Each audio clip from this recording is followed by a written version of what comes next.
बिस्मिल्लाहिर्रहमानिर्रहीम। अस्सलाम वालेकुम नादरीन, आप यूट्यूब चैनल देख रहे हैं। मैं इमरान खान हूँ। लाहौर समेत पूरे पंजाब के अंदर जो है वो ज़ालिमाना क्रैकडाउन जारी है और ये क्रैकडाउन PMLN जो खुद को एक जमहूरी पार्टी कहती है उन्होंने किया हुआ। एस्टेब्लिशमेंट का आशीर्वाद है उनके साथ, तो तबाही फेरी हुई है इन लोगों ने। और पाकिस्तान तहरीक इंसाफ का कोई झंडा उठा ले, कोई इमरान खान की तस्वीर उठा ले, कोई नारा लगा ले, कोई किसी जगह पे भी पाकिस्तान तहरीक इंसाफ के साथ किसी किस्म की वाबस्तगी रखे या इमरान खान साहब को बतौर लीडर सपोर्ट करने की कोशिश करे तो उसको निशाने इबरत बनाते हैं। अब चादर और चार दीवारी का तकद्दुस पामाल किया जा रहा है। रात भर बार बार छापे मारे गए हैं। गुज़िश्ता रात सूरत हाल बहुत ख़राब थी, आज दिन को भी ऐसे ही है। बड़ी अजीबोगरीब सिचुएशन है पंजाब में, यानी हमने कभी पहले ऐसे देखा नहीं डिक्टेटरशिप के अलावा। तो जमहूरी दौर में तो ऐसा नहीं होता, लेकिन PMLN ऐसा कर रही है और ये कल को ऐसा भुगतेगी भी। और जब ये ऐसा भुगत रहे होंगे तो बहुत सारे लोग खड़े होकर शोर मचा रहे होंगे जो आजकल पाकिस्तान तहरीक इंसाफ के साथ जो कुछ हो रहा है उसके ऊपर खामोश हैं।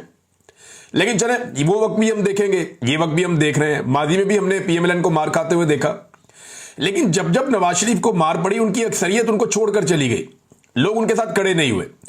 नवाज शरीफ ने खुद भी कहा था कि मैं जब भी कभी खड़ा होता हूं लोग मुझे कहते हैं कि कदम बढ़ाओ नवाज शरीफ, हम तुम्हारे साथ हैं। तो मैं जैसे ही कदम बढ़ाता हूं पीछे देखता हूं कोई भी नहीं होता। ये नवाज शरीफ ने हमेशा पाकिस्तान की आवाम से गिला किया। तो लोगों का नवाज शरीफ के साथ कभी वो ताल्लुक बन ही नहीं पाया, सिर्फ एक मफाद का ताल्लुक है ऐसा लगता है मियां नवाज शरीफ से। जबकि इमरान खान के साथ लोगों ने कुर्बानियां दे देकर इंतहा कर दी। ना इमरान खान किसी को कुछ देता है, ना कोई उसके साथ कोई मफाद है, लेकिन इसके बावजूद इमरान खान के साथ पाकिस्तानी कौम खड़ी है और वो हकीकी आज़ादी की लड़ाई इमरान खान के साथ मिलकर लड़ना चाहते हैं। अब ये क्रैकडाउन चल रहा है और टिकाकर चल रहा है। पंजाब में जड़ी नून लीग ने PTI के कारकुनों की तबाही फेरी हुई है। एक तो खबर यह भी है कि एक FIR सिर्फ इसलिए हो गई कि दुकान के बाहर कुर्सी डाल के बैठा हुआ था PTI का कारकुन। इन्हीं दुकान है, दुकान के बाहर कुर्सी डाली हुई है, इसके ऊपर FIR हो गई और दबा के PTI को जो है ना वो जलील कर रहे हैं। हत्ता कि एक FIR सोशल मीडिया पे गर्दिश कर रही है और बड़े सहाफी हैं एक दो तीन, उन्होंने भी लगाई हुई है इस FIR में। यानी FIR हो गई 4 तारीख को और FIR पे तारीख है 5 तारीख की। यानी 5 तारीख को जो होना है उसकी FIR एक दिन पहले दर्ज कर दी गई है कि ना 5 तारीख को मैं निकला गश्त पे, मैं सड़क पे जा रहा था, मैंने देखा ट्रैफिक जैम है, रिक्शे रेडियां और बहुत सारी गाड़ियां खड़ी हैं और वहां पे ट्रैफिक जैम है। और मैं जब किया तो आगे देखा चंद लोग खड़े नारे लगा रहे थे, उनमें PTI के ये लोग थे। मैंने इन्हें मना किया लेकिन ये पुलिस पार्टी पर हमला करते हुए फरार हो गए, तो अब इनके खिलाफ FIR दर्ज कर ली गई है। अच्छा, वकूआ लिखा गया है जनाब 5 अगस्त का और FIR दर्ज हो गई है 4 अगस्त को। यानी इस किस्म की बोंगियां मारी जा रही है। और ये गुजरपुरा का मुकदमा है जो कहीं शेयर किया गया है कि जी मैंने इन्हें समझाया, ये बात नहीं माने और ये 5 अगस्त की एडवांस FIR काट दी गई। जब इसे सहाफियों ने पोस्ट किया तो मैं हैरान हो गया, मैंने कहा ये कोई गलती है, ये वो कैसे सकता है। लेकिन जिन सहाफियों ने इसको लगाया उन्होंने कोई तो इन्वेस्टिगेशन की होगी इसके बारे में। लेकिन पंजाब पुलिस से आप कोई भी उम्मीद कर सकते हैं, जिस तरह पंजाब पुलिस को डंडा दिया हुआ मरियम नवाज ने और पाकिस्तान की मिलिट्री एस्टेब्लिशमेंट ने मिलकर, तो उनसे सारे गलत काम करवाए जा रहे हैं। एस्टेब्लिशमेंट के गंदे कपड़े हमेशा से धोए हैं पुलिस ने, तो एक मरतबा फिर धो रही है और वो सारे गंदे काम कर रहे हैं जो गंदे काम कोई भी ऑर्गेनाइज फोर्स कभी भी नहीं करना चाहेगी। अच्छा, एक तरफ यहां पे नाइंसाफी जुल्म और जबर हो रहा है, दूसरी तरफ खैबर पख्तूनख्वा में अली अमीन गंडापुर दरिया के रास्ते में बना हुआ एक होटल जो सैलाब का बायस बनता है, उस होटल को नहीं हटा पाए। यानी बहुत सारे गरीबों के होटल गिरा दिए, बहुत सारे कमजोर लोग हैं उनके रेस्टोरेंट गिरा दिए, लेकिन जो मेन जगह के ऊपर अमीर मुकाम का होटल था उसको अली अमीन गंडापुर हिला नहीं पाए अपनी जगह से। अब ये बुजदिली नहीं है तो और क्या है। एक तरफ मरियम नवाज ने तबाही फेरी हुई है, PTI की जो चीज मिले, फैक्ट्री मिले, घर मिले, इमारत मिले, होटल मिले, बिल्डिंग मिले, सब तबाह कर दो, गिरा दो।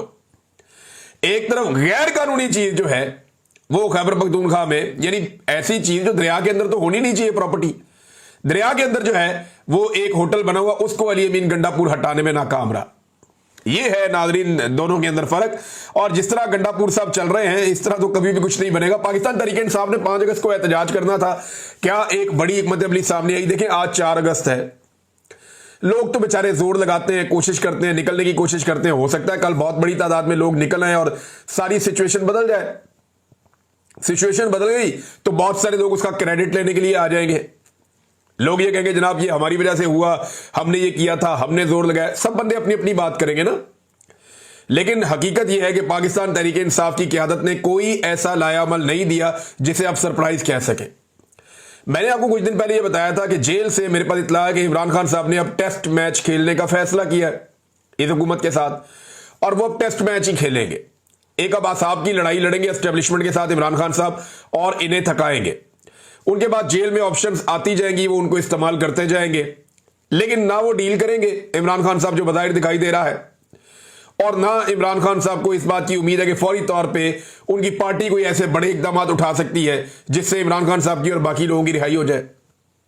लिहाजा उन्होंने टेस्ट मैच डाल लिया कि ठीक है, लगे रहो फिर मेरे साथ, तुम मुझे मेरे साथ ज्यादती करते जाओगे और मैं तुम्हें चलने नहीं दूंगा, सवाल ही पैदा नहीं होता। तो ये इमरान खान साहब की हिकमत अमली तो है, ये तो समझ आ गई थी, लेकिन पाकिस्तान तहरीक इंसाफ बार बार ये कहती रही, अलीमा खान ने कहा, बाकी लोगों ने कहा जी हमारे पास बड़ी हिकमत अमली है, बहुत बड़ी स्ट्रेटेजी है जो हम 5 अगस्त को इंप्लीमेंट करेंगे, लेकिन अगर हमने पहले बता दिया तो वो सारा कुछ एक्सपोज हो जाएगा। अब 4 अगस्त है, 4 अगस्त तक भी नहीं पता, जिन लोगों ने कुछ एग्जीक्यूट करना है उन्हें भी नहीं पता, तो फिर हिकमत अमली क्या है? यानी जलसे जुलूस और रैलियां अगर हैं तो वो तो सारे निकालते हैं, जलसा करना, जुलूस निकालना, रैलियां करना, ये तो सब लोग करते हैं। ये पाकिस्तान तहरीक इंसाफ के लिए कोई नई चीज नहीं है, फजलुर रहमान साहब की पार्टी करती है, जमात इस्लामी करती है, बाकी पॉलिटिकल पार्टी भी ये करते रहते हैं। तो ये तो कोई ऐसी नई चीज नहीं है, कोई नई हिकमत अमली नहीं है जिसको छुपा कर रखना था। तो पीटीआई की बज़ाहिर कोई ऐसी हिकमत अमली अभी तक उनकी लीडरशिप की जानिब से सामने नहीं आई जिसको एक सरप्राइज कहा जा सके। हाँ, एक चीज जरूर है, ओवरसीज पाकिस्तानियों ने जो इश्तिहार छाप दिया उसके ऊपर पंजाब हुकूमत बौखला गई। अच्छा, एहसास कमतरी भी है ना कि नवाज शरीफ के लिए कभी किसी ने इश्तिहार क्यों नहीं छापा, नवाज शरीफ से कभी किसी ने इतना प्यार क्यों नहीं किया। माजी में ना ओवरसीज पाकिस्तानी मुझे मिलते हैं, कई मुमालिक में मैं गया हूं, वो ये बताते हैं कि नवाज शरीफ का तोती बोलता था बैरून मुल्क। ओवरसीज पाकिस्तानी पीपल्स पार्टी से नफरत करते थे और नवाज शरीफ से इश्क करते थे। एक वक्त ये था जब नवाज शरीफ ने कहा कि कर्ज उतारो और मुल्क सवारों की स्कीम आ रही है, उसके ऊपर दुनिया नवाज शरीफ के साथ चल पड़ी, इतना पैसा जमा हुआ कहां गया कुछ पता नहीं है। फिर यही मियां नवाज शरीफ साहब जो है, इनसे ओवरसीज पाकिस्तानी इनकी एक झलक देखने के लिए एक दौर था, तरसते थे। लेकिन फिर वक्त आया जब इनके पोल खुले, पता चला कि ये करप्ट है, बेईमान है, इनकी ये प्रॉपर्टीज है, इन्होंने ये कुछ किया हुआ है, और पाकिस्तान के हालात बेहतर करने की बजाय उनमें बिगाड़ पैदा करते रहे। फिर हर दफा कौम को इनकलाब की बत्ती के पीछे लगा गए, ट्रक की बत्ती के पीछे, खुद ये जाके जूते पॉलिश शुरू कर देते हैं। तो लोगों को आइडिया हो गया कि ना इनका किरदार है, ना ये लोग सियासी लोग हैं, ना ये लोग मुल्क के वफादार हैं, और ना ये लोग ईमानदार हैं। अब ये एक्चुअली जब एक पोस्टर या बैनर हम बचपन से देखते थे ना PMLN का, तो उसमें 1-2 चीजें तो जरूर लिखी होती थी। एक, बाकिरदार क़यादत, ये जरूर लिखा होता था, और ईमानदार, यानी ईमानदार और बाकिरदार, ये दयानतदार, ईमानदार, बाकिरदार, ये अल्फाज मियां नवाज शरीफ साहब के बैनर्स और पोस्टर्स के साथ लगे हुए होते थे। फिर मियां साहब अपने मुंह से कहते थे हम इक्तदार की नहीं इकदार की सियासत करते हैं, लिहाजा एस्टेब्लिशमेंट को और फौज को सियासत से निकल जाना चाहिए। आज मियां साहब और उनके सारे लटरम पटरम ये मिलकर कहते हैं जी हमें बड़ा फख्र है इस बात के ऊपर कि हम एक हाइब्रिड मॉडल लेकर आए। हाइब्रिड का लफ्जी मतलब है दोगला, कि हम एक दोगला निजाम लेकर आए जिसमें हुकूमत कोई और कर रहा है और सामने हम बैठे हुए स्टीयरिंग के ऊपर।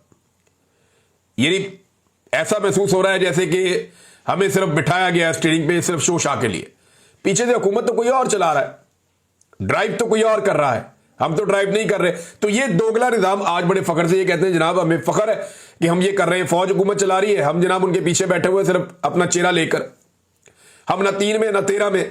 तो मियां साहब ने अपनी इज्जत खुद गंवा ली। वही ओवरसीज जो कल तक मियां साहब के नाम की माला जपते थे, आज वो मियां साहब को मुंह नहीं लगाते। उन्हीं शहरों में जहां मियां नवाज शरीफ साहब की एक झलक देखने के लिए लोग तरसते थे, आज उन्हीं शहरों के अंदर मियां नवाज शरीफ साहब अपनी खिड़की खोल के बाहर मुंह नहीं निकाल सकते कि कोई गंदा अंडा ही ना मार दे। ये इतनी अजीबोगरीब सूरत इनके साथ क्यों हो गई? देखिए, एक इश्तिहार को लेकर ये बेचारे परेशान हो गए जो ओवरसीज पाकिस्तानियों ने न्यूयॉर्क टाइम के अंदर लगवाया। न्यूयॉर्क टाइम के अंदर इश्तिहार लगवाया, ये इतने बौखला गए कि इनकी वज़ीर इत्तलात आके बैठी। उन्होंने कहा जी कि ये $1,80,00,000 का इश्तिहार, $1,80,00,000, ये तो बहुत अरबों रुपए बनते हैं। तो क्या न्यूयॉर्क टाइम में अरबों रुपए का इश्तेहार छपता है? मैंने उसको चेक किया तो वो पता चल गया ये कोई 1-1.5 लाख से शुरू होता है। मैक्सिमम इश्तेहार जो सबसे महंगा वाला है वो $2.5 लाख तक जाता है। इससे महंगा तो ये होता ही नहीं इश्तेहार। और जो इमरान खान साहब ने इश्तेहार छापा ये मैक्सिमम $1-1.5 लाख का होगा। इससे ऊपर क्या होगा? तो $1-1.5 लाख तो ओवरसीज पाकिस्तानी इमरान खान के ऊपर से वार के फेंक देते हैं। भाई इमरान खान ब्रांड है, लोग उससे प्यार करते हैं, उस पर जान निछावर करते हैं। आपको 3 साल हो गए आप मिलिट्री एस्टेब्लिशमेंट के साथ मिलकर उसको पीस रहे हैं, उसको मार रहे हैं, उसको तबाह कर रहे हैं। आप उसका कुछ भी नहीं बिगाड़ सके। लोग आज भी उसके साथ खड़े हैं। जिस दिन पाकिस्तान में फ्री एंड फेयर इलेक्शन हो गया या जिस दिन फौज को न्यूट्रलाइज कर दिया पाकिस्तान की अवाम ने, उस दिन आपको अपनी जो पहले 17 सीटें मिली है शायद वो भी ना मिले। बल्कि कुछ जो सीनियर सियासतदान है वो ये दावा कर रहे हैं कि पहले तो इनको 17 सीटें मिल गई थी, अब इलेक्शन करवा लें, इनको वो 17 सीटें भी नहीं मिलनी, इनका बेड़े गर्क हो गया। अब इनकी शक्ल नहीं देखना चाहती जो हरकतें इन्होंने पाकिस्तानियों के साथ कर दी हैं। और इनके अपने लोग मुंह छुपाते फिर रहे हैं बेचारे। ये सारा कुछ मियां नवाज शरीफ साहब ने मेहरबानी की है। बहरहाल ये इतने परेशान हो गए एक इश्तिहार पे जिसके पैसे अवाम ने दिए। यानी लोगों ने अपनी मर्जी से इश्तिहार छापा, जिसकी मर्जी शक्ल छापे। अब नवाज शरीफ की नहीं छापते क्या करें?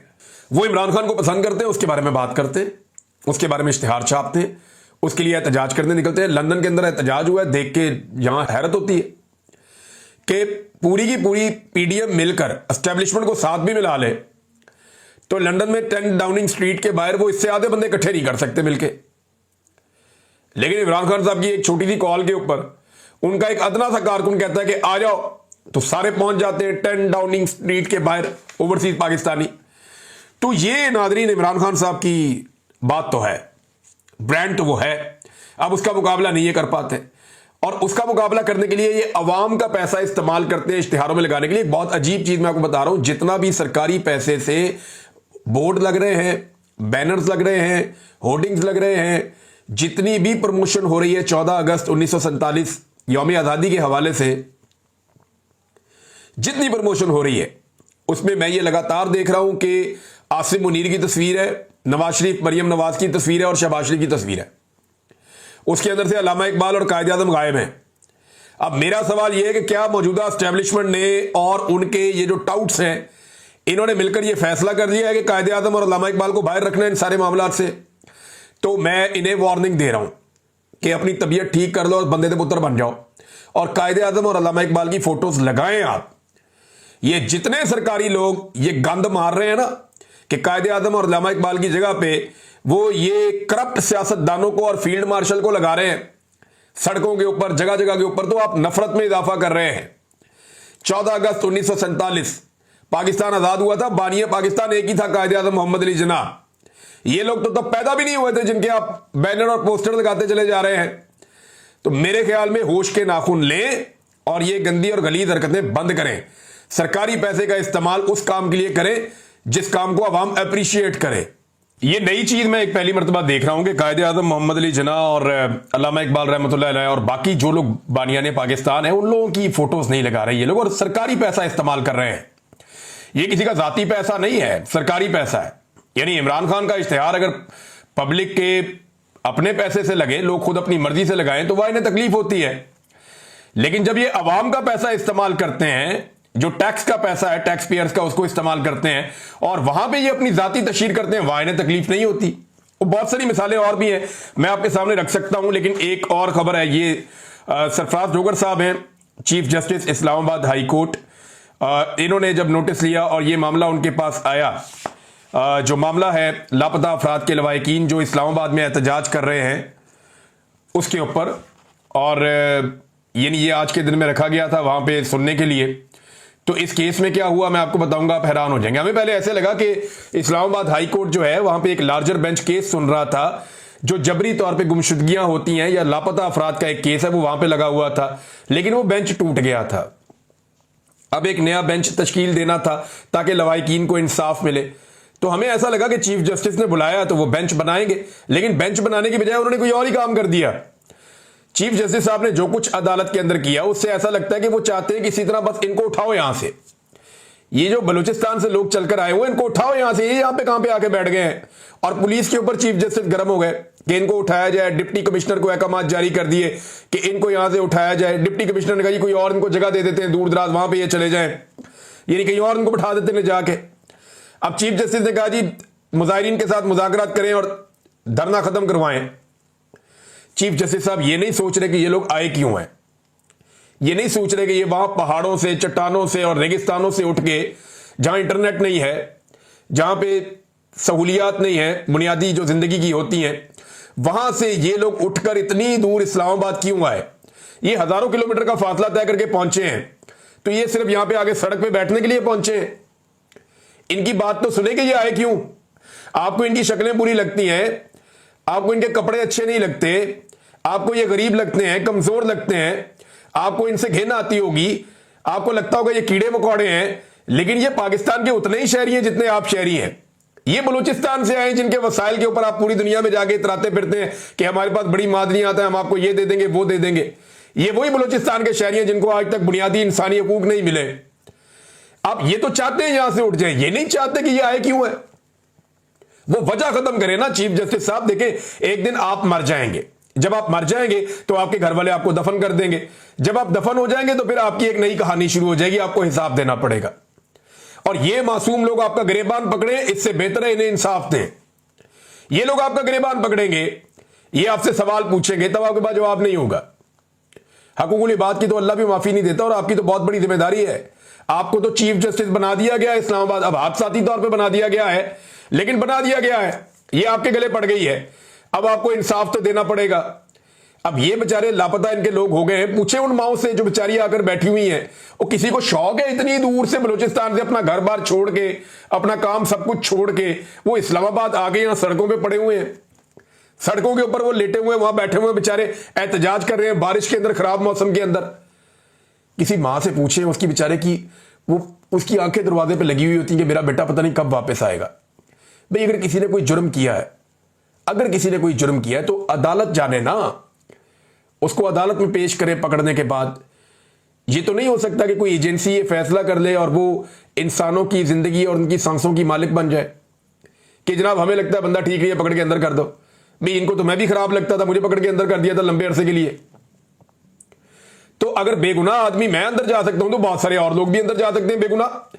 इंतजार पंजूथा बेगुनाह था, अहमद फरहाद बेगुनाह था, समी इब्राहिम साहब बेगुनाह थे, और जो आर्या मकबूल जान के साथ हुआ वो भी बेगुनाह थे। जो लोग जबरी तौर पे लापता हुए, मैं चंद मिसालें आपके सामने रख रहा हूं, और बहुत सारे लोग हैं।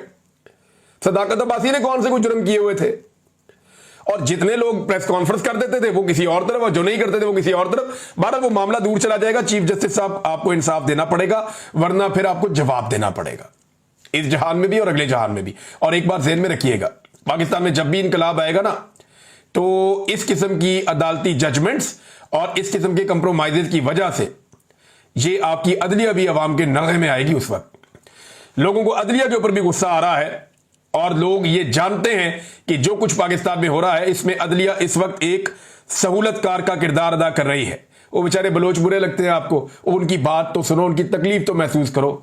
सरफराज डोगर साहब, आपका बेटा उठा लिया जाए ना, बेटी उठा ली जाए और उसे जबरी तौर पे लापता कर दिया जाए, आपको और आपकी अहलिया को पता ही ना चले, पूरा खानदान टकरे मारते रहे, कभी इधर भागें, कभी एहतजाज करें, कभी अदालत में जाएं, आपको पता ही ना चले वो गया कहां पे है।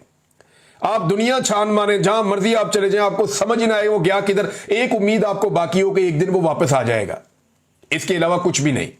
पूरी रियासत आपकी बात सुनने से इनकार कर दे, फिर आपको पता चलेगा ये तकलीफ क्या होती। जो इस तकलीफ से गुजरता है ना, उसी को आइडिया होता है।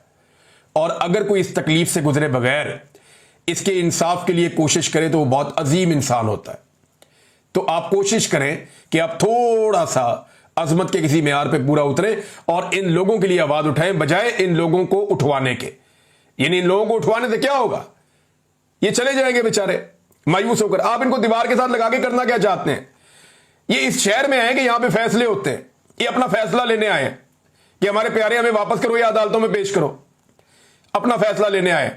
और आप ये फैसला सुनाने के दौड़ जाओ यहां से, या कोई इंसाफ नहीं है, कानून नहीं है, रियासत नहीं है, तो वो क्या करेंगे जाके वापस। आप उनकी ऑप्शंस खत्म कर रहे हैं, फिर आप कहते हैं दहशतगर्दी बढ़ रही है, फिर आप कहते हैं लोग रियासत के खिलाफ क्यों हो रहे हैं, फिर आप कहते हैं रियासत के खिलाफ लोग नारे क्यों लगाते हैं। तो जैसा आप उनके साथ सलूक करेंगे वो बेचारे वही करेंगे ना, उसके अलावा उनके पास ऑप्शंस खत्म हो जाती है। नादरीन, कश्मीर के एहतजाज में शिद्दत आ रही है। वहां पे नौजवान जो हैं उन्होंने मुख्तलिफ इलाके बंद कर दिए हैं, सड़कें बंद कर दी हैं। वो ये कह रहे हैं कि अब्दुल कयूम नियाज़ी साहब को रिहा किया जाए। जो साबिक वज़ीर आज़म भी हैं आज़ाद कश्मीर के और पाकिस्तान तहरीक इंसाफ के रहनुमा हैं। उन्हें पुलिस ने गिरफ्तार कर लिया था। अब कारकुनों ने मुख्तलिफ शाहराहें बंद कर दी हैं। पुलिस कोशिश कर रही है कि रास्ते खुल जाएं।